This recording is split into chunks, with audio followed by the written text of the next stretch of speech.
যেভাবে নাগরিক সেবা আসলে ডেডলকের দিকে যাচ্ছে এই বিষয়ে আর আসলে চুপ থাকার মতো পরিবেশ পরিস্থিতি নেই। একই সাথে যখন রাজনৈতিক দলগুলোর সাথে আমরা সৌহার্দ্যপূর্ণ সম্পর্কের কথা বলি এবং সেটা রক্ষা করতে গেলে দায়িত্বশীল আচরণ আসলে প্রত্যেকের থেকেই প্রত্যাশিত। এই বিষয়টা নিয়ে সরকার কনসার্ন আছে এবং এই বিষয়ে আসলে প্রথম থেকেই এককভাবে সিদ্ধান্ত নেওয়ার কোনো বিষয় না। আপনারা জানেন যে এই সরকারে আমরা গুড কোঅর্ডিনেশনের মাধ্যমে কাজ করে থাকি। একই সাথে যখন রাজনৈতিক দলগুলোর সাথে আমরা সৌহার্দ্যপূর্ণ সম্পর্কের কথা বলি এবং সেটা রক্ষা করতে গেলে দায়িত্বশীল আচরণ আসলে প্রত্যেকের থেকেই প্রত্যাশিত।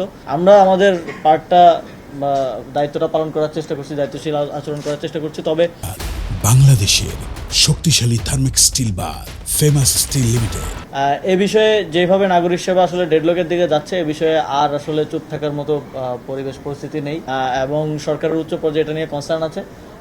সেখানে আলোচনার ভিত্তিতে যেটা সিদ্ধান্ত আসে আমি সেটাই বাস্তবায়ন করব খুব দ্রুত সময়ের মধ্যেই। শেষ করি। Thank you. জি।